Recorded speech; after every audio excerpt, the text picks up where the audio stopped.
അപ്പം നമ്മുടെ F2L സീരീസിലെ നമ്മളെ 8ാമത്തെ വീഡിയോ ആണ് ഇത്. 8ാമത്തെ അൽഗോരിതമാണ് നമ്മൾ എക്സ്പ്ലെയിൻ ചെയ്യുന്നത്. അപ്പം നമ്മൾ ഇന്നത്തെ ഈ ഒരു പൊസിഷനിൽ നമുക്ക് വൈറ്റ് പീസിൽ നമുക്ക് റെഡും ബ്ലൂവും കിടക്കുന്നുണ്ട്. നമ്മളെ റൈറ്റ് സൈഡിൽ തന്നെയാണ്. വൈറ്റ് നമുക്ക് ഫേസ് ആയിട്ടല്ല കിട്ടുന്നത്. നമ്മൾ ഈ പീസ് എപ്പോഴും റൈറ്റ് സൈഡിലായിട്ട് എടുക്കുന്നതിനോടാണ്. അപ്പോൾ ഈ വൈറ്റുള്ള ഒരു പീസ് റൈറ്റ് സൈഡിൽ എടുക്കുകയാണെങ്കിലും നമ്മുടെ ഫേസിലല്ല വൈറ്റ് വരുന്നത്, റൈറ്റ് സൈഡിലെ ഈ ഫേസിലാണ് വരുന്നത്. ഇതിന്റെ കോമ്പിനേഷൻ എന്ന് പറയുന്നത് നേരെ ഈ ഭാഗത്താണ് വരുന്നത്. നമുക്ക് ഇങ്ങനെ ജസ്റ്റ് ഇങ്ങനെ തിരിച്ചാൽ ഇവിടെ മാച്ച് ആവൂല. അപ്പം ഈ ഒരു പീസിനെ നമ്മൾ സോൾവ് ചെയ്തിട്ട് ഇതും മാച്ച് ചെയ്തിട്ട് ഇവിടെ താഴെ കൊണ്ടുവരണം.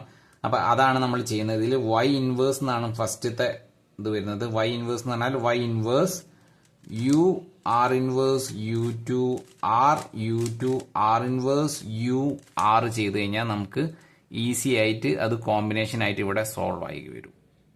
ഓക്കെ, അപ്പോൾ അതൊന്നുകൂടി ഞാൻ എക്സ്പ്ലെയിൻ ചെയ്ത് വരികയാണെങ്കിൽ, നമ്മൾ ഈ ഒരു ക്യൂബിൽ എക്സ്പ്ലെയിൻ ചെയ്യുകയാണെങ്കിൽ നമുക്ക് ഈ ഒരു പീസിനെ, ഇവിടെയുള്ള രണ്ട് പീസുകളാണ് ഇവിടെയും ആയിട്ട് കിടക്കുന്നത്. ഈ ഒരു പീസ് ഇവിടെയും ഇതിന് തമ്മിൽ മാച്ച് ആയതിനു ശേഷം ഇവിടെ വന്ന് സെറ്റ് ആവണം. അതാണ് നമുക്ക് വേണ്ടത്. അപ്പോൾ നമ്മൾ ചെയ്യുന്നത് വൈ ഇൻവേഴ്സ് ആണ്. വൈ ഇൻവേഴ്സ് എന്ന് പറഞ്ഞാൽ ക്യൂബ് ഒന്നും ഇങ്ങനെ റൈറ്റ് സൈഡിലേക്ക് പിടിക്കുക.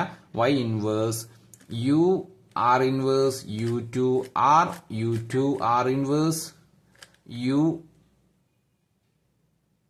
ആർ ചെയ്ത് കഴിഞ്ഞാൽ ക്യൂബ് സോൾവ് ആവും. പിന്നെ നമ്മൾ സ്റ്റാർട്ടിങ്ങിൽ ഒരു വൈ ഇൻവേഴ്സ് തിരിച്ചിരുന്നു, അതിൻ്റെ ഇങ്ങോട്ട് തിരിച്ചു കഴിഞ്ഞാൽ നമുക്ക് ക്യൂബ് തിരിച്ചായിട്ട് കിട്ടും.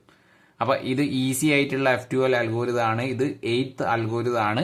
അപ്പോൾ നമ്മുടെ കൂടുതൽ അൽഗോരിതം നമ്മുടെ ചാനലിൽ അപ്ലോഡ് ആയിട്ട് വരുന്നുണ്ട്. അടുത്തൊരു അൽഗോരിതമായിട്ട് നമുക്ക് കാണാം. ബൈ.